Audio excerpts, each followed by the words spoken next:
Почитувани, добра вечер. Вечерва во Попкаст разговараме со отец Драги Гаштарски, свештеник од Повардарската епархија, родом од Берово, а веќе подолго време живее и служи во Велес. Свештеник во вистинска смисла на зборот. Секојдневно е меѓу луѓето, разговара со верниците, слуша туѓи маки и редовно држи часови по веронаука за возрастни. Во разговорот отвараме прашања што луѓето често се ги поставуваат, ама ретко имаат кому да ги кажат. Зошто денес верата често се меша со суеверие и хороскоп? Кои гревови најмногу ги уништуваат семејствата? Зошто младите се плашат од брак и од деца? И дали навистина човек може да биде добар, а да не верува во Бог?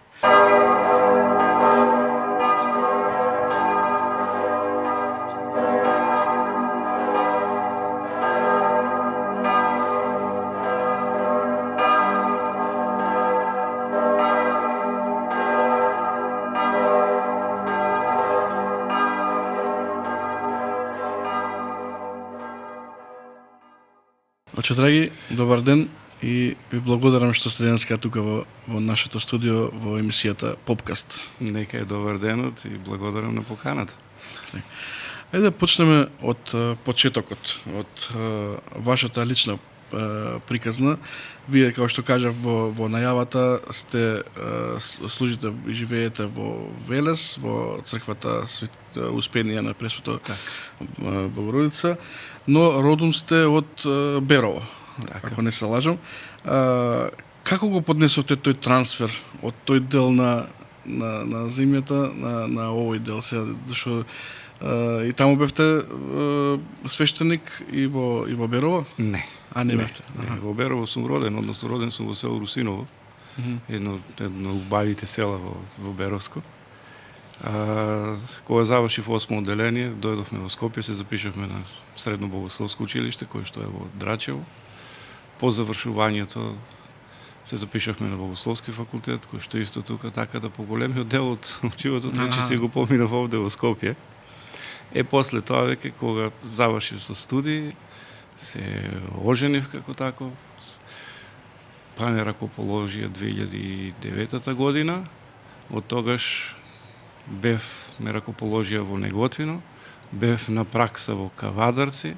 Од Кавадарци прва парохија во владиката Делагат Ангел ме однесе во Валандово, таму бев околу 2-3 години и после тоа од 2012 година сум веќе во Велес.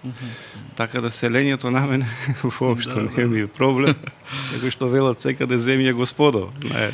Човекот ти е како семе, кај ќе го посееш, таму ќе никне. Не, добро, ајде, затоа го спомнав тој трансфер во смисла на, ајде, вас ви било лесно, сте се прилагодувале, но како е од страната на верниците, сепак тие ве навикнуваат, еве во Воландово сте биле парохиски свештеник, ве навекнуваат таму, имате духовничија, да претпоставувам, сте изградили некој си однос со верниците и наеднаш, еден ден свештеникот го нема, од денеска понатака друг. Во нашава служба некако се случува по промисла Господова, да речеме. И она, како што таа промисла Господова обично се реализира преку нашите архиереи, кои што се врховни во таа смисла, и за потребата на епархијата, како што секој еден, татко, родител, како и да го наречеме, си ги знае своите деца и нивните способности на кој што може да работи и како може да работи. Архиереот ја има под полната власт за да може секој еден од нас да го преместува каде што има потреба. За секој еден од нас врз основа на она што изискува работа и како изискува работа. Така да, ако Делагат Ангел заместил и направил дека и од мене има потреба на друго место и сум си ја завршил целта како таква на претходното место, тогаш тоа ние го прифаќаме како благослов од него и како промисла Господова да бидеме таму каде што ќе бидеме најмногу потребни. Така. Добро, луѓето кога ќе речат, кога ќе слушнате свештеник, секој од нас има некаква си представа во главата каков треба да биде тој свештеник. Многу мина мислат дека свештеникот треба да биде строг и недопирлив. Вие, напротив, како што се распрашав, сте сосема спротивно од тоа, сте блиски со верниците, секојдневно имате се средби со нив, како мислите свештеникот треба да биде повеќе пријател со народот или сепак треба да се одржи некоја си ниво на строгост? Па и така. Знаете, има еден добар цитат Господ Исус Христос кој што го дава и вели бидете мудри како змии и незлобни како гулави. Така да дефинитивно дека човекот, мислам свештеникот како таков мора да биде со народот. Затоа што и свештеничката служба всушност е служба за служење. Свештеникот е тука првенствено да му служи на Бога, меѓутоа да му служи и на луѓето и на народот или на неговото патство кое што му е доверено од Бога, односно во овој случај што сум јас свештеник од архиерејот. Бидејќи врховната власт ја има архиерејот и секој еден од нас ние се што правиме во име на архиерејот, односно на епископот. И затоа нели кога се договараме во име на Бога. Па добро, тоа така е пренесено, дефинитивно дека е во име на Бога, меѓутоа без архиерејот ние не можеме ништо да направиме. Така да се е по негово, се е по промисла Господова. А дали треба да бидеме строги или не треба да бидеме строги или да бидеме полиберални? Дефинитивно мора да имаме граница во која што дефинитивно мора да се почитува. Кај што треба да се биде строги, треба да се биде строги, кај што треба да се биде поблаги, треба да се биде поблаги. Авторитетот треба да постои во секој случај. Па авторитетот се гради, тоа е релевантна работа, полека. Има свештеници без авторитет кај верниците? Не сме ние некоја се елита кој што треба да биде, знаете. Тоа со текот и авторитетот секогаш зависи од другата страна, а не тоа како ние се гледаме во огледало. Дека да ако го градиме авторитетот на строгост или на на цврсто утврдени некакви си правила, тогаш ја губиме љубовта. А ако немаме љубов, тогаш ништо не сме и ништо не ни користи, како што вели светиот апостол Павле. И сето тоа градење е всушност еден љубовен однос. Првенствено првин со Бога, подоцна и со луѓето. И секогаш треба и со љубов да пристапуваме. Да имаме таа емпатија, меѓутоа таа емпатија да извира од срцето на човекот, од срцето на свештеникот, како еден грижлив духовен татко кој што навистина се грижи за духовната состојба на човекот кој што е пред него, за својот парохјанин кој што Господ Бог му го подарил или му го дал на чување, ајде во буквална смисла на збор. На крајот на криштата сепак и свештениците, нели, во мантија или не, тие се луѓе од крв и месо, а луѓе како да постојано очекуваат тие да бидат смирени, нели. Се случува ли некојаш да ве изнервира нешто, да излезе, да ве извади од такт, како што се вели народно? Па сега да не извади од такт, можеби и не до толку, затоа што се е вежбање и се е трпение. Смирението доаѓа во однос на искушенијата кои што ги имавме. Еве и сега додека идев, нели се слушнавме и ти рекове уколо сум вежбан смирение. Вежбан смирение, заглавени во гужвата во сообраќајот. Така да се е вежбање. А инаку да, луѓе сме и ние, не сме паднати од небо. И ние сме од овој народ избрани. И секој, секој свештеник, секој епископ, Господ Бог си го бира во дадено време, тогаш кога е потребен во времето. Так. И сега, да, дефинитивно дека ние треба да бидеме првенствени и во однесувањето, затоа што секогаш пример, репер треба да бидеш на некого, кој што ќе се угледа во тебе. Сега, ако ние не сме репери, ако ние не го извршуваме она кој што навистина ни е дадено од Господа Бога и не го покажуваме на дело, тогаш доста можеме да потфрлиме и доста можеме да промашиме. Не заради друго, туку затоа што целта на секој еден свештеник е колку што може повеќе од луѓето да ги спаси и да ги приведе кон црквата Христова и кон спасението, односно кон Царството Небесно. И сега, ако во тоа промашиме, тогаш сме ја промашиле целта на онакој што Господ Бог не поставил овде. Јасно. Покрај богослужбите, вие имате и една интересна активност со верниците, одржувате редовни часови по веронаука за возрастни, нели, во Венес. Да. Како изгледа тоа еден час? Може ли да ни објасните еднаш неделно, два пати неделно доаѓаат, зашто зборувате, зашто разговарате, имате ли некаков си план? А да, тоа почна пред 2 години, можеби и повеќе. И така почнавме со еден план во кој што обработувавме доста теми, кои што мислевме дека се потребни за луѓето, заради знаење нивно, а и заради нивно спасение, а и усовршување и сите тие останати работи кои што доаѓаат како придобивка. Бидејќи луѓето во глобала на вистина имаат многу прашања кои што ги поставуваат и тоа е местото каде што може да добијат еден соодветен одговор, барем од свештеникот како таков, кој што е, условно да кажеме во невадници, релевантен да го даде одговорот, за да не талкаат и да не ни кажуваат не знам кој, не знам како, и овде веќе имаш некоја сигурност. Почнавме со еден концепт, имавме времење или како да ги наречам, во однос на концептот кога предававме или толкување од евангелијата, имавме предавање во кое што толкувавме и образложувавме литургијата како таква во целост, ја протолкувавме и сега во последните веќе, условно да кажеме, времења, веќе повеќе се задржуваме на оние актуелни теми кои што го има во светот. Така да асоциација на сето тоа или поттик за едно предавање може да биде некоја секојдневна тема или некоја секојдневна случка која што се случила, па да обрнеме повеќе внимание на тоа.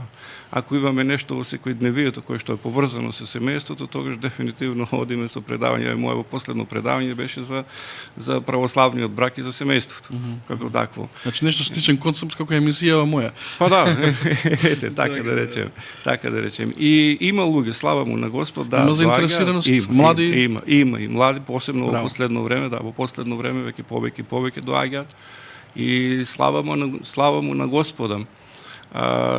Токму вчера баш со едно моје духовно чедо разговаравме, вели кај ќе оди светот, знаеш, во однос на она кој што сега се случуваат со овие војни и сите тие работи. Вели до кај сме ние со верата. И за некој се чудо Господо колку што повеќе расте, условно во наводници да речеме злото, толку повеќе расте и верата во Господа Бога. Ние сме, мислам, слава му на Господ. Секој еден од нас треба да работи. Затоа Господ не поставил. И ама не сами. Секогаш со Бога. Ако е со Бога, тогаш дефинитивно ќе биде благословено и ќе се постигне целта која што навистина треба да ја постигнеме како така. На тие часови по веронаука сигурен сум дека го имате поминато и делот со беседата на гората, например од Стариот Завет, нели, кога Бог преку Мојсија му ги дава на народот 10 Божи заповеди, нели, не убивај, не врши прелюба, не кради и така натаму. И сега тоа е основниот морален закон, но кога доаѓа Бог Исус Христос како да оди чекор подалеку, нели, и ги прави тие правила уште построги. Тој вели дека не е проблем само убиството, туку и гневот кон брата си. Нели, не е проблем само прелюбата, туку и похотливиот поглед. Наместо око за око повикува на миролюбие или сврти го и другиот образ. Па дури повикува и на љубов кон непријателите. Дали тоа значи, што мислите вие, дека со Христос моралниот стандард станува уште повисок и построг за луѓево? Па јас не би рекол построг, напротив би рекол дека е многу поблаг. Знаете, ако во Стариот Завет беше законот на љубовта и владееше законот на љубовта, тогаш во Новиот Завет, во Стариот Завет владее законот како таков на строгоста, почнувајќи од она око за око, зап за зап, или како што велеше Стариот Завет, немој да го правиш она што не сакаш тебе да ти го прават. Христос вели во обратниот правец. Прави го она што сакаш да го правиш. Ако веќе во Стариот Завет законот на строгоста, или законот на правдата и праведноста, Новиот Завет веќе е нешто сосема друго. Овде веќе Христос вели дека треба да постапуваме со љубов кон секој еден од нас. Меѓутоа, сето тоа е резултат на растењето на човекот. Дефинитивно на растењето на човекот. Знаете дека во Стариот Завет луѓето, барем, оние кои што верувале во Бога, се владееле со законот. И имало дури и законици и книжници кои што во буквална смисла го исполнувале законот, не менувајќи ништо од него. Меѓутоа, Христос од кога дојде се стави себе си над законот како таков, затоа што не е се во законот, понекогаш треба да действуваме и со љубовта и со срцето. Затоа што лесно е ние да пресудиме, затоа што и сам тој вели, не судете за да не бидете судени. Ама лесно е да му пресудиш на човек, ама тешко е малку да се ставиш во негова кожа за да го разбереш зошто се до тоа го направил како таков. И големината всушност на љубовта е токму во она, во разбирливоста на човекот. А и сам светиот апостол Павле вели, ако љубов немам, ништо не ми користи. Она кое што Христос не учи, Господ Исус Христос не учи со неговото доаѓање, всушност е пожртвуваноста. Да се жртвуваме едни за други. Оти тоа е начинот на спасението. Ние во денешно време многу се бориме со индивидуализмот, многу се бориме и со егоизмот многу се бориме. Тие се најголемите непријатели во денешно време на човекот како таков. А ниту еден сам себе си не може да се спаси освен преку другиот. Затоа што и Христос кога дојде не дојде сам за себе си, за да се спасува. Он кога пострада не пострада за себе си, туку пострада за мене, за тебе, за сите оние останати луѓе, покажувајќи ни го патот на спасението и покажувајќи ни она навистина како треба да живее човек. Сакајте се, вели еден со друг. На тој начин ќе ве познаат, вели дека сте мои ученици. Сега што подразбира љубовта? Пожртвуваност едни за други. Ништо друго и ништо помалку од сето тоа. И ако со љубов пристапуваме кон секого еден од нас, тогаш многу полесно ќе биде. За таа љубов да ја имаме или да даваме, треба да ја имаме. Оти секој го дава тоа што го има, не? Ако имаш љубов, даваш љубов. Ако имаш омраза, даваш омраза. И сега за сето тоа да биде, треба срцата да ги отвориме. Оти Христос е тука, чука на секое едно наше срце, чука на вратата. Ама од нас зависи, бидејќи имаме слободна волја како таква, од нас зависи дали ќе отвориме и на кого ќе му отвориме за да влезе во нашето срце. Ако влезе веќе Христос во нас, ќе бидеме и да постанеме она за кое што и човекот е создаден, да се обожи, затоа што Христос за тоа дојде. Христос вели се очовечи за да човекот се обожи. Тоа е големината на човекот. Тоа е единственото достоинство кое што само на човекот му е дадено како можност и како возможност. Очовечување. Дали е тоа возможно? Да, возможно е, затоа што Господ Исус Христос тоа не го покажа. Ја прими човечката природа како таков и сега човечката природа заедно со него стои таму од десната страна на Бога Отецот заедно со неговата друга природа. И големината е токму, како што спомнав пак, во љубовта. И сам апостол Павле како вели, јас веќе не живеам, туку Христос живее во мене. И живењето на Христос во мене има голема разлика од тоа да бидеш со Христа и да бидеш во Христа и Христос да биде во нас. Она кое што Господ Бог и Христос не учи е навистина соединување со Него, буквална смисла на зборот. Соединувањето со Господа Бога не е само слепо одење по Него или имитирање на нешто, затоа што тогаш ќе постанеме глумци. А ние не сакаме да бидеме глумци, туку навистина сакаме Христос да преживее и да биде внатре во нас. И ако веќе го имаме Христос во нас, тогаш знаеме дека Бог за себе што рече, јас сум љубов. Бог е љубовта, тој не е како љубов, тој не ја има љубовта, туку он е љубов како таков. И ако веќе него го всадиме и вселиме во нашите срца, тогаш веруваме дека се ќе биде како што треба, тогаш ќе нема војни, ќе нема омрази, ќе нема ништо и сите ќе живееме како брак. Така. Тука како од практичен аспект како еден обичен верник во денешно време реално може да живее според тие 10 Божји заповеди што ги спомнавме те. Па овие 10 Божји заповеди Господ Исус Христос ги става во две во Новиот Завет. Првата е сакај го својот Господ Бог со сето свое срце, со сета своја душа, со сиот свој разум, со сета своја волја и се останато. И втората е сакај го својот ближен како себе си. Овие всушност се двете заповеди кои што секој еден од нас треба да ги исполни. Ако така живееме, сепак првенствено го ставаме Бога на прво место. Со сите тие искушенија кои што не демнат и па трудот е тој што дефинитивно мора да има борба. Господ Бог ни даде слободна волја и според таа слободна волја Царството Небесно вели треба да се заслужи како такво, дефинитивно, меѓутоа пак е по милоста Господов. Пак е по милоста Господова, затоа што е милостив. И сега во денешно време, да, имаме многу искушенија. Дефинитивно дека имаме многу искушенија. Меѓутоа, светите оци се радувале на искушенијата, затоа што во искушенијата е борбата. А ако имаме борба, треба да се бориме и да победиме во таа борба. Така да, во однос на искушенијата, ние секогаш треба да знаеме дека никогаш не сме сами. Никогаш не сме сами. Секогаш треба да знаеме дека Господ Бог е тука со нас, дека ни помага во сите денови од нашиот живот и во секое едно искушение. Да, Господ Бог допушта искушенија, дефинитивно допушта искушенија. Има еден пример како тако, значи, дошол некој човек во црква и му се пожалил на отецот, дека ништо не му оди како што треба. Значи, искушенија е еден куп, колку што сакаш. Маки, страдања, болести и се останато.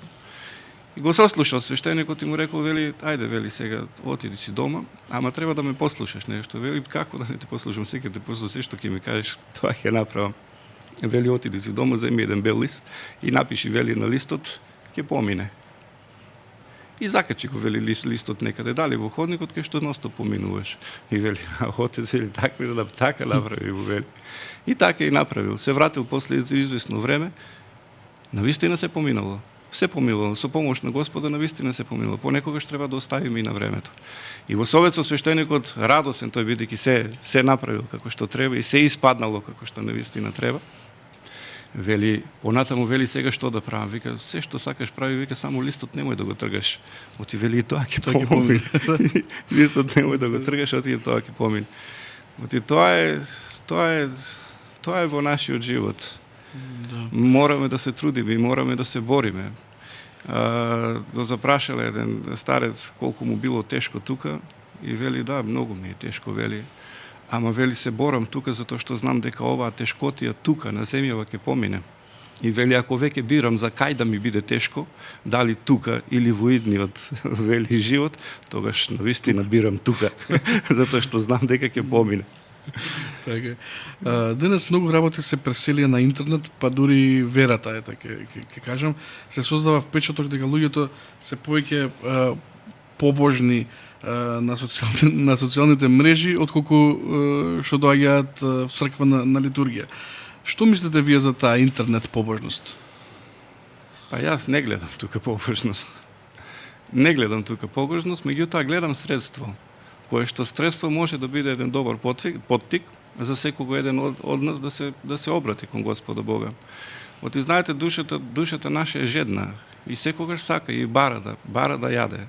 И таа јаде обично тоа кое што ќе го дадеш или ќе го понудиш.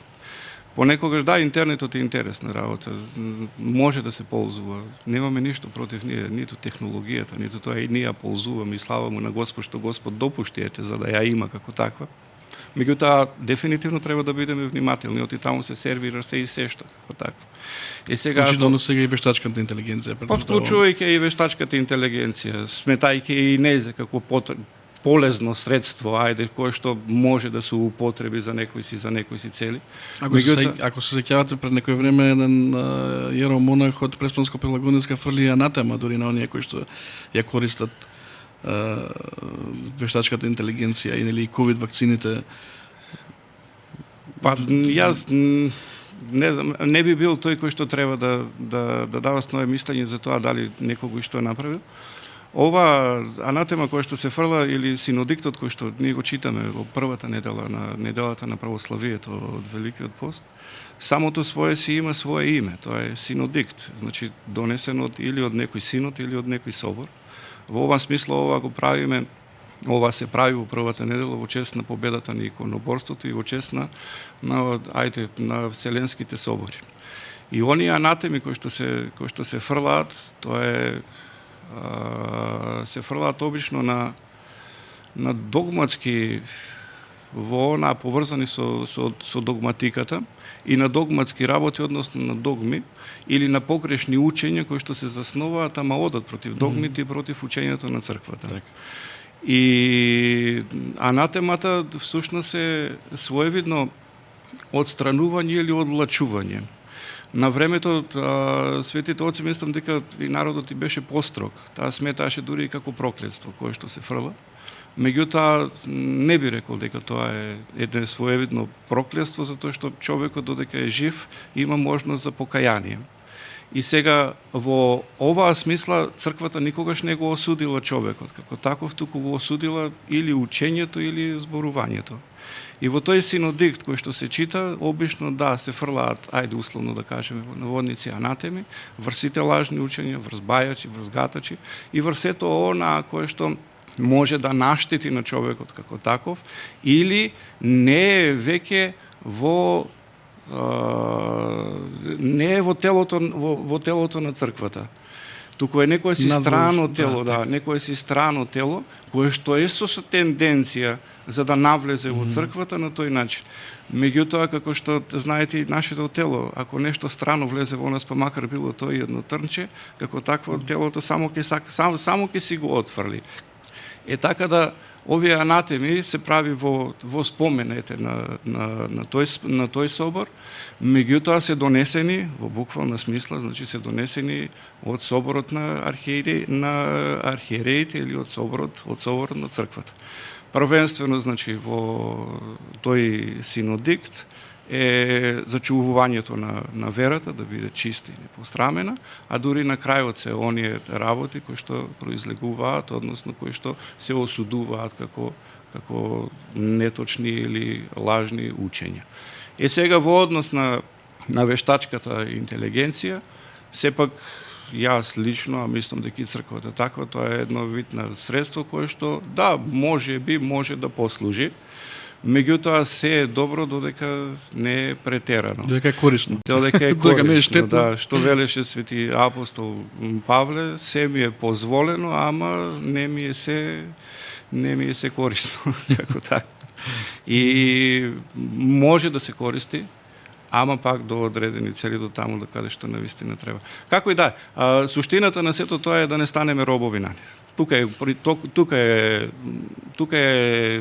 проблемот кој што може да настане. Ако станеме робови на интернетот, ако станеме роботи на вештачка интелигенција, на било што, тогаш веќе ја губиш слободната волја. И тие се овде за нас да ни послужат, а не ние на нив да им служиме. Се што е повеќе од тоа, е сега изборот и слободната волја е секогаш наш. Знаете, дефинитивно многу работи може да се користат и за добро и за лошо. Ние сме тие кои што избираме во однос. Па земи го овде еден нож како таков. Тој може да се користи за се и се што. За сечење леп и за сечење леп и за Бог да чува. Би сакал да зборуваме и за семејството, да опфатиме тоа кое што нели секогаш било темел на општеството. Кои гревови сега се најчести кои што го напаѓаат, кои што го уништуваат семејството, бракот, една заедница, нели, помеѓу маж и жена? Како што претходно спомнав, најголем проблем во семејството, дефинитивно од кој што мораме да се откажеме, бидејќи бракот е пожртвуваност на едниот кон другиот. И всушност бракот кој што Господ Бог го создави или го благослови или од двајцава прави едно, во буквална смисла на зборот, е пожртвуваност на едниот за другиот и едниот живее за другиот, се со цел да го добијат Царството Небесно, односно да се спасат. Дефинитивно дека ќе имаат искушенија во животот, никој не е лишен. Меѓутоа, кога двајцата се грижат еден за друг, тогаш многу полесно ги надминуваат.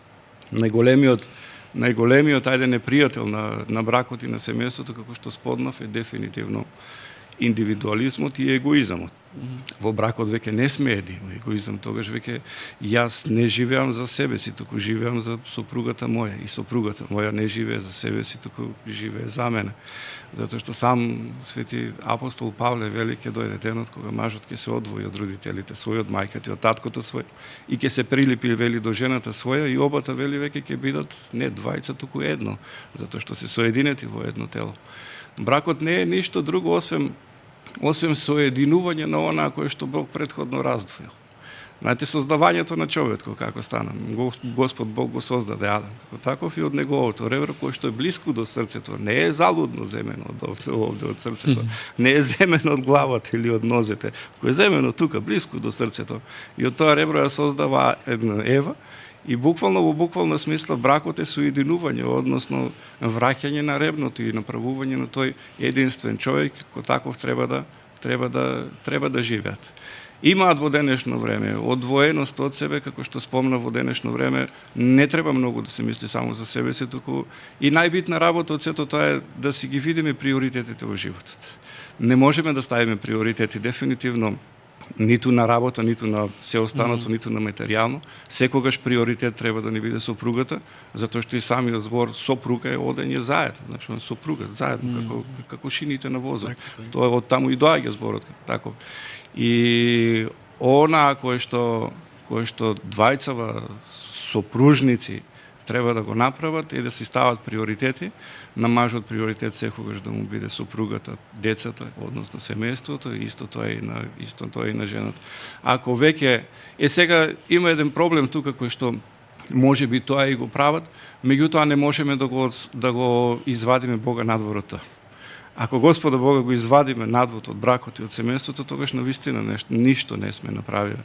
Мора да биде Бог присутен овде, затоа што секако и ние во семејството имаме искушенија.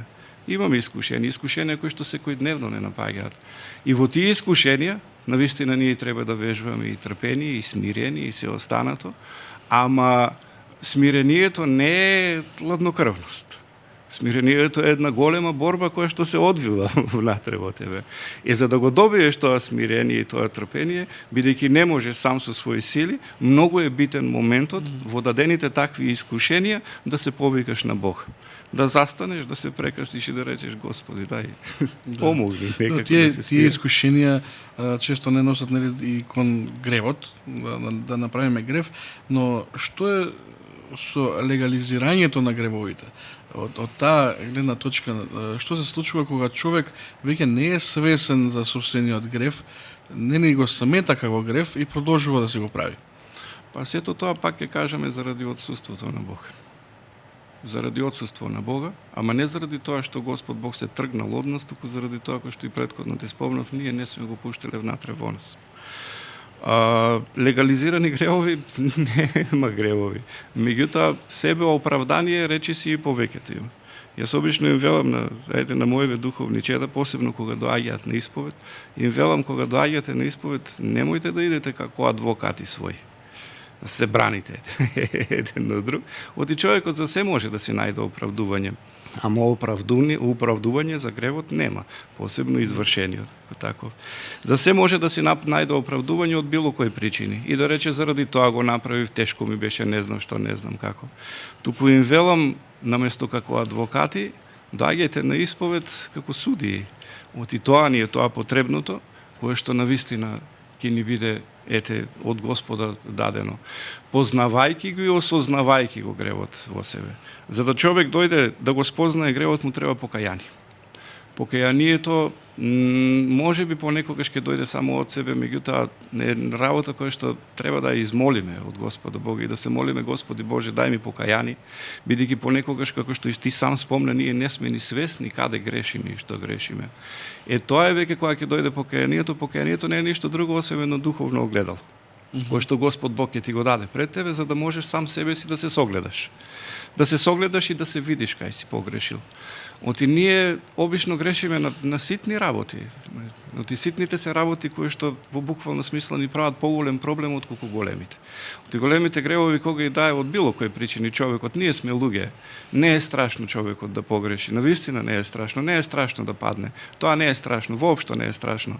Затоа што на секој еден може да му се случи и Господ Бог е свесен за сето тоа и знае за сето тоа. Ама страшно е да не станеме. Лесно е да паднеме и не е страшно да паднеме, страшно е да не станеме, страшно е да не се покаеме. Да не се научиме лекцијата. Оти Господ Бог на страшниот суд, Мартин, нема да ни суди заради гревовите наши. Туку ќе ни суди заради нашето непокаяние. Во тоа е суштината. Оти ајде да почнеме уште од Адам и Ева. Господ Бог не ги осуди нив затоа што јаделе од дрвото на познавање на животот. Дури им даде и можност, нели го повика Адам и го праша, каде си Адаме? Дури го праша да не јадеше од ова. И сега Адам наместо да се покае и да рече да, Господи, прости ми, навистина јадев, тој како што и денеска прави, ја обвини жената ја обвини змијава и Тоа е тоа оправдание кое што значи Господ Бог му е крив што му даде жената затоа што таа го прилагала. Тоа е тоа кое што реков дека за време на покаянието не треба себе си да се оправдуваме, туку треба да се покаеме, да си го признаеме гревот. И во тоа е суштината. И пак ќе се навратам на тоа, значи покаянието е многу битна работа и без покаяние нема спасение. Сам светиот Јован Крстител и Господ Исус Христос кога почнаа својата проповед, како почнаа? Со покаяние. Покајте се, вели, зашто се приближи Царството Небесно. Не беше заради греот, бидејќи сите ние можеме да сгрешиме дефинитивно. Меѓутоа боженско е да се покаеш. Добро, ако има луѓе кои што живеат честно, се трудат да бидат се почесни, нели? Помагаат на луѓе на било какви начини, но едноставно не веруваат во Бог и не го пуштиле Бог во своето срце, како што рековме преска. Дали тие, таквите луѓе се поблиску до спасение од оние кои што одат редовно во црква, но се, да речам, покрути и поладни луѓе? Крштението е како услов за Царството Небесно. Ако веќе тој човек е крстен, тогаш да, спасението му е пред вратата. Дефинитивно отворено. Иако не води литургиски живот, не... Па не, јас ќе се навратам на онакво што сам Христос го рече за себе. Што рече? Кој го јаде моето тело и ја пие мојата крв, тој ќе има живот вечен. Останатите нека си подразмислат како такви. Тоа е изворот на животот. Тоа е дрвото на животот кој што беше посадено во Едемската градина уште за времето на Адама и Ева. Дрвото на животот од кое што тие јадеа. Денешно време тоа е светата да ги прича. обесхрабруваме тие таквите кои што можеби од политички причини не се црквуваат, а се добри луѓе помагаат и се им велиме дека нема... Се е избор во живот. И тоа е прашање, и тоа е искушение. Знаеш, Господ ти се нуди или. Знаеш, или Бога, или останатото како такво. И сега сам Христос рече дајте го царево, ама тоа не значи дека треба да бидеме подвоени. Не е проблемот во тоа затоа што Господ Бог ни дал сили како такви. Ние сме возможни и можеме се до тоа да го направиме. И можеме дефинитивно да постигнеме и да угодиме. Сам Христос рече дајте го царевото на царот, Божјото на Бога. Ама не рече само или на царот или на Бога. Во онаа смисла само рече дека не можеш да му служиш и на Бога и на мамона. Оној кој што прави добро, да, неговите дела се запишани горе во небесата дефинитивно и секоја му чест на добронамерникот. Меѓутоа, како што вели светиот апостол Павле, мораме малку и поинаку да размислуваме. Значи, верата без дела е мртва. Оти најголем верник во постоењето на Бога, ако е тако, знаеме кој е. Значи, оној кој што го видел Бога. Меѓутоа, верата треба да биде исполнителна. Пак ќе кажам со љубов, а тој што има љубов ќе има и добродетели, бидејќи не може да остане рамнодушен на онаа кој што се случува до него. Оној кој што е исполнет со вера, кој што е исполнет со љубов, не може да не помогне. Затоа што тие се прашањето пак кои што Господ Исус Христос ќе ни ги постави на страшниот суд како таков. Дали сте помогнале, дали сте облековте и сето тоа ако сте го направиле, мене сте ми го направиле. Да. Ако сте посетиле болен, ако тоа, ако во, ако оно, ако сите тие останати работи.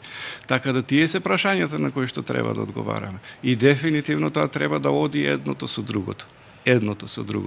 Не можеме да бидеме само слепи верници, затоа што сам Христос вели, лажлив се тој кој што вели дека јас верувам во Бога, а не верувам во блискиот кој што не си го видел, а ближниот кој што е до тебе. Малку е лицемерно сето тоа однесување. А во однос на одењето на црквата и бидејќи некој се греби, црквата е болница. Дефинитивно, во црквата само грешници одат какви. Ама одат затоа што сакаат да се покајат. Ама тие грешници се покајници, свесни за своите гревови. И затоа одат во црква за да бараат и прошка од Бога. И да има една многу добра мисла во однос на тоа зошто треба да одиме во црква и зошто црквата е таа која што го нуди спасението. Тоа е бродот на кој што треба да се качиме. И сега да, црквата е соборна и црквата не е само храмот како таков. Црквата е заедница на луѓе. Меѓутоа вели и вода има насекаде, ама не пиеш вода од секаде. Туку одиш да пиеш од таму од каде што знаеш дека е чиста, дека е бистра, во денешно време дека е испитана и сите тие други работи.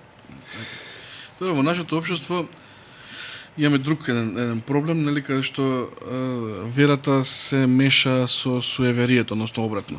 Во Македонија има многу суеверија, за жал, црни мачки, нели, уроци, маги, врачови, што и да не. Особено тој вашиот крај таму, Велешкиот, е познат по тоа. Зошто луѓето као прво се преоптоваруваат со овие работи? Не им е доволно интересно православието, не им е доволно интересно тој црковен живот и Па не би рекол дека не е бараат нешто интересно. екзотично. Не, бараат инстант нешто. Нешто одеднаш, кое што ќе може да се случи. Обично знаете кога таков човек ќе дојде во храмот и сега православието е начин на живот. И тоа е малку по-долготраен начин на живот во кој што според животот има издигнување и има степени. И сега ако дојде некој кај нас без разлика од кои проблеми, а на крајот пак сите доаѓаат, без разлика кај додат, само што се многу повеќе обременети и отежнати. И кога ќе му кажеш на човекот дека треба да направи подвиг за сето она, да го надмине, пред се и над се да се смири себе си. Тоа е многу тешка работа. Човекот да може да се смири себе си, да остане, затоа што треба да го пуштиш Христос внатре во себе. На зборови, да, може би е лесно, меѓутоа во пракса е тешко, затоа што тука треба да се активираат многу механизми. Пред се и над се е молитвата, односно разговорот со Бог. Треба да треба да почнеш да се молиш. Ако веќе почнеш да се молиш, треба да почнеш и да се исповедаш, бидејќи со молитвата доаѓа и покајанието. Со покајанието доаѓа исповета, а сето тоа се дознава или се оди, треба се литургисуваш, бидејќи без литургијата ништо не бива, без соединувањето со Христа ништо не бива. И сето тоа е еден макотрпен пат кој што треба да се изводи. Во однос на оној останатиот или другиот пат кој што тие нудат некакво си инстант решение. Направи го само тоа и готово, се ќе помине. Уствари ништо не поминува. Дефинитивно ништо не поминува. Без Бога ништо не поминува. На тој начин само се ги уништуваме душите и одиме било каде.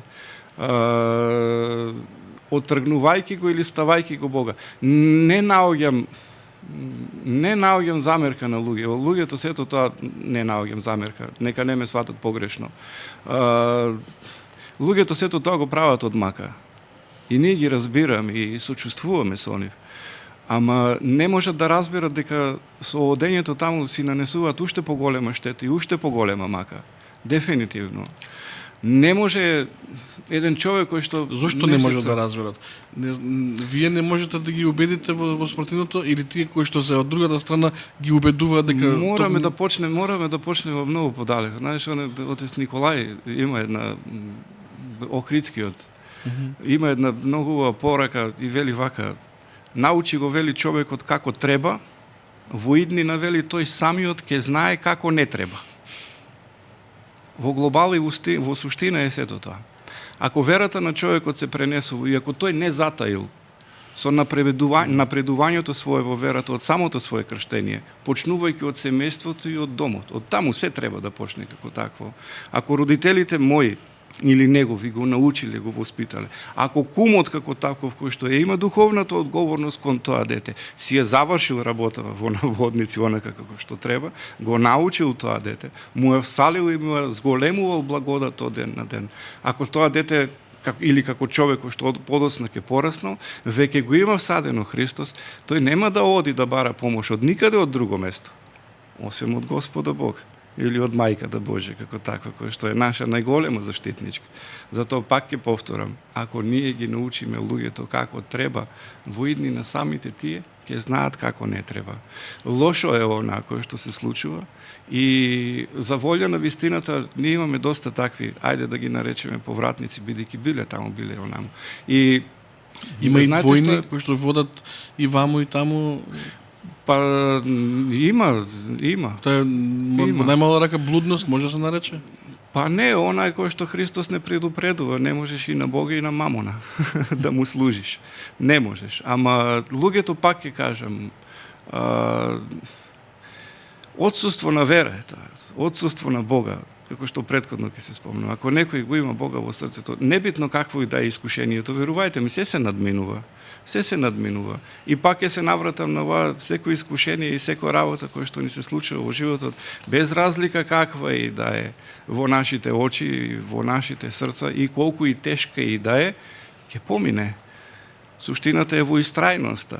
Оти Господ Бог сака да не направи и трпеливи, и смирени, и кротки, и добри, и љубовни едни со други. За сето тоа понекогаш да се случи, знае Господ Бог да ни допушти и некое си такво искушение. Ама за волја на вистината, во повеќето случаи, сите тие искушенија биле за наше добро. За наше добро.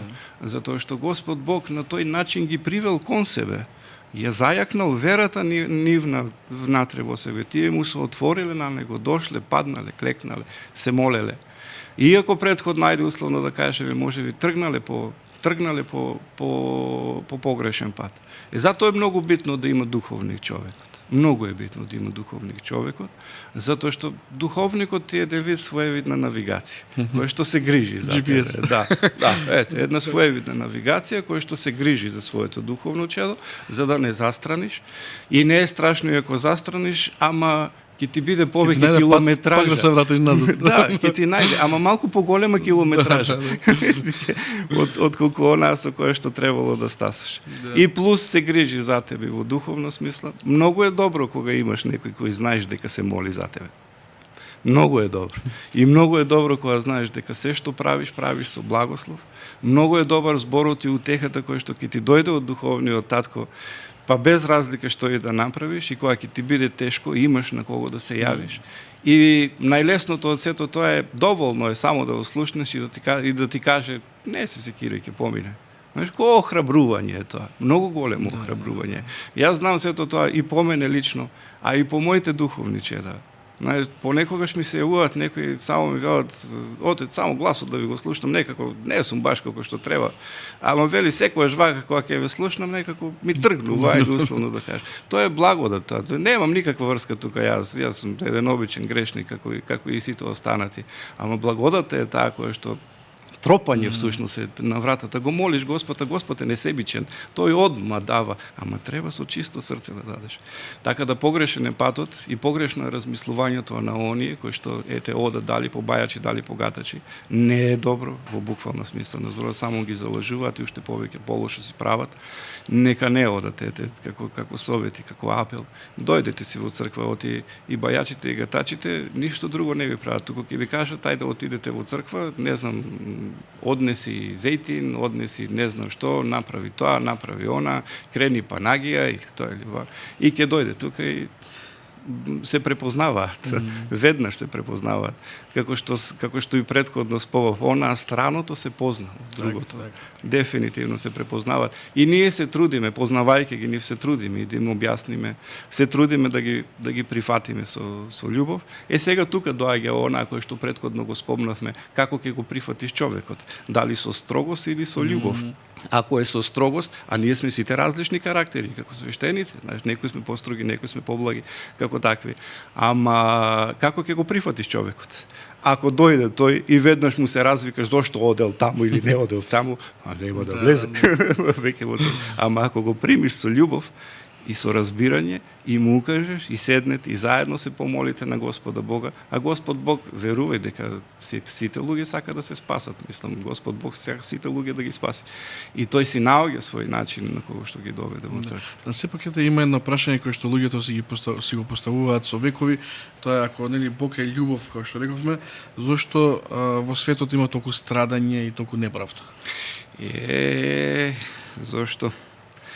Затоа што има една работа, обично им велам, и на луѓето има една работа која што Господ Бог му ја дал на човекот, против која што работа ниту самиот тој никогаш не оти. Ја спомнавме веќе и претходно неколку пати, а тоа е слободната волја. Не интервенира Господ, не сакајќи да ни ја ускрати слободната волја, меѓутоа пак прави допуштенија по милоста негова, пак ќе кажам, зошто има војни, заради пак ќе се навратам отсуството на Бога. Затоа што, ако кажав и претходно дека ако секој еден од нас расте во добра средина и е научен како треба, и е всаден и го оставил и го пуштил Господ Бог во срцето свое, тоа што нема да сака да наштетува на никого, а најмалку пак од секе сака да војува или војни да направи. Добре, или да кога уништува. почнуваше војната нели со Иран, се сеќавате сигурно на таа фотографија култна која што е сега, кога сите пастори протестантски го допираат Трамп, кога му даваа поддршка. Ете, има нешто и тука. Па добро, сега така вели Христос во едно од евангелијата, ќе дојде време, вели, кога секој ќе мисли дека на Бога му принесува жртва. Тоа се тоа времењата на последните денови, од светот, како да го наречам. Како и да се приближува второто Христово доаѓање, кога ќе биде не знаеме, никој може и утре да биде. И слава му на Господа. Меѓутоа Господ Бог, еден свет отец бар го праша, вели, зошто вели не дојде, вели Господ Бог одма како второ Христово доаѓање. И вели, затоа што е се милостив, вели, па што си има врска тоа, вели, со се милостив. Па не чека ми, вели, како не чека? Не чека на покаяние, вели, за да можеме, вели, повеќе да се согледаме себе си. Ја знаеш параболата за блудниот син? Тamo има многу добри зборови кои што вели кога дојде на себе си. Тој искуси се и виде се, и кога почна да страда, тогаш му текна. Тоа е. Да. Тоа го чека Господ Бог од нас, за да дојдеме на себе си. Дали ќе паднат многу жртви? Да, ќе паднат многу жртви. Колку од тие ќе се спасат, не знам, судот го оставаме на Господа Бога, пак ќе кажам, секој според својата вера, според својата љубов и според своето присуство кој што од Господ Бога го имал. Ама зошто Господ Бог не интервенира? Јас не се согласувам дека не интервенира. Може да полошо. Затоа што па не, зависи, луѓето малку поинаку гледаат интервенцијата на Господа Бог. Знаеш, он интервенира личносно. Кај да знам јас на кого во денешно време нема да му се да му се пројави покаяние за она кое што го прави. Можеби ќе се покае, можеби ќе согледа нешто, ќе види нешто како такво кое што не му доликува, ќе му биде поттик за покаяние. Ма верувам дека секога еден од нас има еден суд внатре во себе, кој што од Господа Бога директно ни е дадено. Тоа е нашата совест. Знаеш дека совеста секогаш не осудува. И сега јас верувам дека секој може би, пак ќе кажам, може би, тоа се постапува според она во кое што верува. И тоа што го прави, мисли дека го прави за добро. Како што и претходно спомнав во цитатот, секој ќе мисли дека на Господа Бога му принесува жртва и го прави. Тоа е демек за некаков си добробит, не согледувајќи ги лошите работи или последиците од сето тоа кое што произлегуваат. Имало еден монах кој што бил, ова приказ на дадат во контекст на муабетот за она што може еден човек да направи со неговото несмирение или нетрпение или избувливост во дадени моменти. И тој доста избувнувал, и сите ги нервирал околу себе и ги навредувал како такви. И во еден момент навистина многу избувно, знаеш, они веќе почнале сите таму да ги навредува или не знам што или не знам како. И го земал старецот како себе. А си го знаел проблем, го земал старецот и го однел на брегот на морето. Морето, вели, во тој момент било разбранувано. И ели овој старецот сака нешто да ми каже. Се разбранувало морето, ама до толку силно што почнал дури и брегот да го рони, во буквална смисла. И одеднаш се смирило. И вој што бил нервозниот му рекол на старецот, те разбрав, старче му, вели, за мојава нервоза и за мојава бура, вели, видов што направив како такво. Ама, вели, како поттик му, вели, ама види се, јас се смирив. Да, вели, се смири, вели. Ама вика, работа вика кој што ти не ја гледаш, не ги гледаш, вели, потопените бродови кои што потонаа заради твојата бура долу. Значи, тоа е штетата кој што секој еден од нас може да ја направи. И навистина треба да внимаваме. Треба да внимаваме на нашето однесување, како се однесуваме, посебно на оние повластените луѓе, кои што им е дадена во наводници таква власт за да можат да управуваат. Тие како такви навистина треба да бидат репери. Како што претходно ме спомна и ме праша свештеникот каков треба да биде репер, како и останатите што треба да бидат репери. Ако тоа се бара само од свештеникот, а не се бара од другиот, и ако тој својата слободна волја ја злоупотребува, тогаш Да. Ќе Има ли имаме луѓе многу кои што бродови на дното. кои што не се осмелуваат така лесно да зборуваат со свештеникот, со духовникот отец, со духовниот отец? Има ли некои прашања кои што ги плашат вернициве да му ги постават на свештеникот, на духовникот? Па најверојатно има. Понекогаш луѓето, знаеш, демонот или ѓаволот при самиот човек понекогаш од срам или не знам што, ако веќе зборуваме за исповед или за останатите работи, за да си го прикрие гревот, прави се. Најчесто е заради срам. Ама срамот со текот на времето и со текот на добивањето на довербата, едни кон други веќе се губи. Знаете, сите сме ние, ајде, и родители, и сме биле деца, како такви, и сме имале родители. Кога ќе сгреши дете во нешто или кога ќе сгреши, малку ни е срам да се појавиме пред таткото или пред мајката наша. Знаете, и осознавајќи си го гревот, не толку заради казната која што може да следи заради казната, туку заради она кое што сме ја разнишале довербата и сме го погазиле послушанието. Послушанието е многу битен фактор во нашиот живот. Дефинитивно. Првите родители, пак се навративме на нив, не знам зашто толку ме тера да одиме Адам или Ева. Првите родители погрешија заради непослушание. Послушанието е дадено од Господа Бога. Па и оние сите, ајде условно да ги кажеме, заповеди кои што ни се дадени како такви, се за наше послушание и за нивно исполнување. Ама тие не се законодавни. Христос не сака тоа да биде законодавно. Туку претежно е советодавно. Во тоа е разликата. Не е цврсто верување или убедување во нешто. Не е никогаш се црно и бело. Понекогаш човекот треба да најде и да го слушне срцето за тоа како да постапи во сето тоа. Понекогаш ние сме, ајде условно да кажам, може би принудени нешто да направиме. Може би, пак ќе кажам, затоа што пак не показувајќи ја собствената слободна волја која што од Господа ни е дадена, и изборот сме тие кои што ние треба да го направиме во дадено време и во даден период од нашиот живот. Ама како послушание е многу битно да бидеме послушни, затоа што преку послушанието се добива спасението. Ако му речеме ние на нашево дете, немој да чепкаш на шпорето, затоа што таму е жешко и ќе се изгориш, ако те послуша, никогаш нема да се изгори. Ама ако те не те послуша, ќе се изгори. После ќе има последици, ќе го боли. Ќе има бликови направени. Што мислите за тетовирањето? Ете, кога духовно чудо ќе дојде кај вас и да ќе ви каже дека сака да се тетовира, да побара благослов. Телото е храм на Светиот Дух. Свет Отец велеше, барем ајде условно да кажам, оние построгите, пак ќе кажам во наводници, немојте да си го уништувате.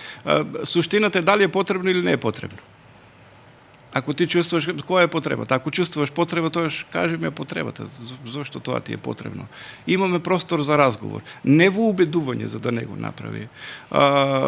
Туку во убедување за да се... Па, ќе гори во пеколот или нема да го... Во никој случај. Да, во никој случај, дефинитивно не. Нема никаква врска со сето тоа. Меѓутоа пак ќе кажам дека е избор. Ама и треба човекот да биде свесен и пак ќе се наврата на ова, научи го како треба, уеднина ќе знае како не треба. Ако тоа го исполнува, тогаш зошто го исполнува? Има потреба или нема потреба? Суштината е во потребноста на сето тоа. Значи ли тоа дека сам себе си не се бендисува таков како што Господ Бог го создал? Му наоѓаме мани на Господа Бога затоа што таков ме создал? Некако, не знам. Во односно. А дали е грев? Не е грев. Грев.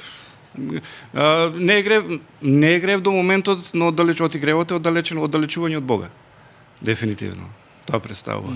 Ако до моментот до кога не почне да те оддалечува од Бога. Ако почне нешто да те оддалечува од Бога, тогаш да, дефинитивно е грев. Добро, сега да го се тетовира нешто што се црта, нели, што е спротивно на Бога, веројатно и е грев. Па сега, ако се тоа некакви си недолични работи, кои што не му доликуваат на никого, ама пак ќе кажам, пак треба да почне од самиот себе си. Каков е тој човек кој што сето тоа би си го дозволил да си го нацрта на себе си. Нели? Значи, пак почнуваме од внатрешноста на човекот каков е. Има ли потреба, нема ли потреба. Оти се е избор во животот, да го направам или да не го направам. Ако го направам, што ќе добиам, што нема да добиам. Дали тоа што ќе го направам ќе ме приближи до Бога или ќе ме оддалечи од Бога. Тие се многу битни прашања кои што секој еден од нас треба да си ги поставува во животот. За секоја една работа. Па дури и за тетовирањето, како такво, да, дефинитивно. Така. Во политичките расправи често се повикува и на верата. Што мисли за тоа што луѓето често го користат името на Бога како аргумент во расправи и политика? Било светска, било домашна. Па зависи за што се користи политиката. Секуларизмот е интересна работа. Ама не можеш интересна работа, ама кога им одговара, кога не. Па не, ама суштината е во личноста и во индивидуалноста пак е наветно, затоа што човекот не може да го подвоиш. Тој што е верник секаде. Без разлика кај е и што е. И јас би сакал сите политичари да бидат верници. Дефинитивно да бидат верници, ама во буквална смисла на зборот верници, затоа што ќе знам дека тогаш тие ќе бидат исполнети со љубов, нели? Ако се исполнети со љубов, знам дека се тоа на кое што ќе го донесува, дали како норми, дали како закони, дали за добро на државата ќе биде за добро, затоа што навистина така ќе размислуваат и пак со Господа Бога ќе терат напред од она. Знаеш, верен човек исполнет со љубов малку потешко донесува лоши одлуки. Затоа што знаеме дека во секој момент се советува, ајде условно да кажеме, со Бога. Да, може да донесе, може да падне, може да сгреши, во секој случај.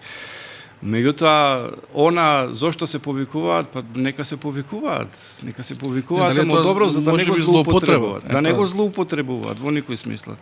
Да не го злоупотребуваат и во името на Бога да направат нешто кое што не треба да го направат. Оти Господ Бог дефинитивно тоа не би го сакал доколку е лошо. Бог секогаш сака да правиме добрини. Ама верата не се остава, таа не се чевли или влечки, па е сега ако зборувам, ајде условно за пратеници за кои да ги оставиме пред собрание, па да влеземе внатре без верата. Си ја носиме со себе. И убаво е, зошто реков, добро е. Тоа е добро секој еден од нив да има. Ами тие се секако се од нашето поднебје, од нашето општество, се од нашето време се тие. Тие растале со нас, тие се истите луѓе. Како што сме и ние свештениците, ние не сме паднати од небо, тука сме, родени, тука живееме. И Светот Отец велеше, сакате добри свештеници, вели? Родете ги, воспитајте ги како такви. Ги воспитате како такви, ќе бидат навистина добри. И не се однесува тука само за свештенството, општо за секој еден човек. Ете, кои спомнавме више политичарите, а мајки ги наречеме богатите луѓе, нема врска со политика, било дали се тие бизнисмени или било што, кога ќе донираат пари во црква, а сите знаат дека тие пари не се честно заработени, треба ли црквата да ги прифати? Тоа е дарот е како дар. Небитно. Не бараме потекло. Па дефинитивно не бараме потекло на средствата кои што ги донираат. Ама ако страдале луѓе поради тие пари за сега да завршат во црквата? Пак ќе се навратиме на личното и на личностноста. Ако сето тоа, ајде условно да го кажеме, богатиот го прави заради некакво си негово искупување, па не знае што да прави, подмитување, ајде условно да кажеме, тогаш не е добро. Не е добро од една страна, ама од друга страна па е добро затоа што можеби на тој начин ќе се приближи малку повеќе до Бог, па да престане со оние работи кои што ги прави, ако ги прави. Не можеме сите да ги окарактеризираме, сите да ги ставиме на искуп и во искошт. Сите сме ние различни луѓе. Секој оти еден Свет Отец вака велеше, не е богат оној кој што многу има.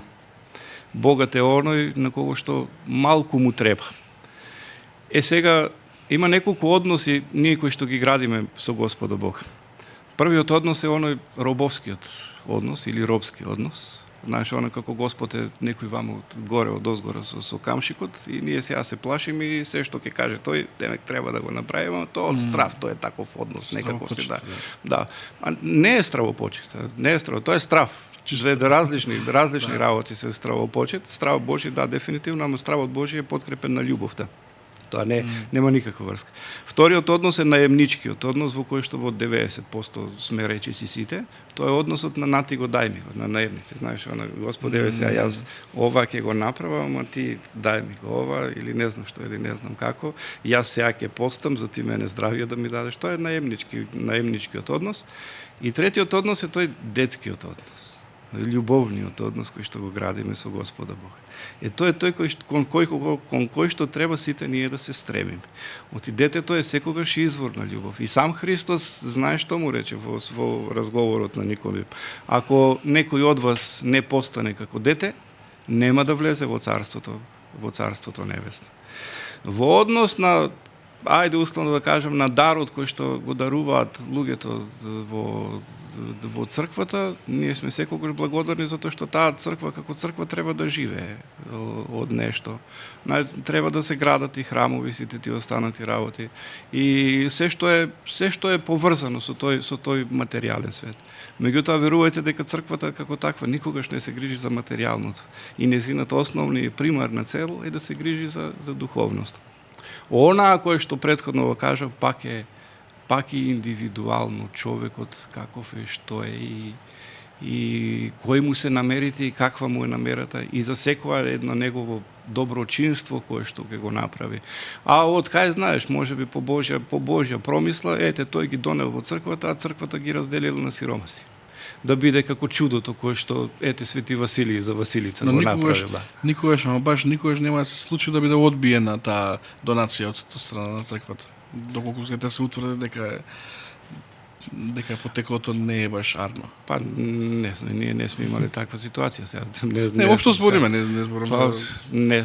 Не знам како да ви спомнам, доколку ајде сега условно правнички ако гледаме, ако за тие средства се води некаква си постапка или не знам што или не знам како, дефинитивно дека црквата нема да оди ниту против правото, ниту против државата, ниту против законот. И дефинитивно нема да биде нема да се појави како не знам како организација за во наводници ќе го ставам за перење на пари сега за да ги исперем во никој случај. Или на гревови, дефинитивно. Оче, драги, ние сме при крај со времето, но сепак би сакал да ви оставам за 2-3 реченици, 4 да им порачате на луѓето кои што сега не гледаат, живеат и тие како и нас во време не време. Што би им посакале, што би им порачале? Па да останеме смирени. Да се сакаме едни со други, да се почитуваме едни со други. Тие се основните работи кои што го краси секој еден од нас, како човек, како битие, како творење и Господов. Оти ние сите од Господа Бога сме создадени, а сме создадени како добри. Еден свет отец велеше, нема лоши луѓе, вели. Не може да има лоши луѓе, затоа што секој човек од Господа е создат, а се што создал Господ е добро. Меѓутоа вели има луѓе кои што прават лоши работи. Осудувајте ги работиви кои што ги прават, меѓутоа никогаш луѓето, молете се за нив за било кој да е, молете се за нив за да дојдеме до покаяние. Оти покаянието е една главна алатка која што не доближува до Бога. И пак ќе се навратам на тоа, не е страшно да паднеме, сите ние паѓаме, страшно е да не станеме и да не се покајаме. Оти навистина Господ Бог ќе ни суди заради нашето непокаяние, не заради нашите гревови кои што сме ги направили. Ова не ни дава за можност и за право за да можеме да грешиме, па се со цела сега ќе погрешам, утре ќе се покајам, во никој случај, затоа што Господ Бог не можеме да го манипулираме на тој начин. И верувајте дека Господ е насекаде и се гледа и се знае. Не можеме од никаде, ама буквално никаде не можеме да се скриеме од него. Еден како грижлив родител кој што е над нас и сега го гледа детево свое како ќе израсне, како ќе направи, што ќе направи. И да гледаме да го вселиме Господа Бога во нашите срца, да се исполниме со љубов, да се исполниме со радост. Оти Господ Бог е радост. Радувајте се и трудејте се што повеќе да се смеете во вашите животи. На тој начин си ја привлекуваме радоста, духовната радост внатре во себе. Бидете радосни, затоа што Господ Бог не сака радосни. Единствено зашто треба да плачеме во нашиот живот заради нашите гревови, заради нашите прегрешенија, за ништо друго како така. Понекогаш ќе имаме и таги во животот, ќе имаме и маки во животот, ама верувајте и прифатете дека се онаа што ќе ни се случи во денешниот ден да го прифатиме како волја Господова. Затоа што и сам Свети Игнатий Богоносец вака вели, се што ви се случува во животот, вели прифатете го како волја Господова, многу полесно, или ќе ви биде за понатаму. И во тоа е и суштината на секој еден човек, па и на секој еден православен христијанин, да живееме православно, да се сакаме едни со други, за да можеме да го наследиме Царството Небесно. Оти, верувајте, тука сме привремено. Привремено Кираджи. сме тука. Кираджи, условно, во буквална смисла на збор. Фала ви уште еднаш за вашето гостување. Јас сум навистина задоволен Да од сте нашиот здрави, разговор. живи. Мислам дека и нашите гледачи ќе не оценат како одлични, па ќе стават и лайк и сабскрайб и ќе ја споделат нашата емисија. Да сте ми здрави и живи. Христос воскресе! Пријатно, се гледаме следниот пат.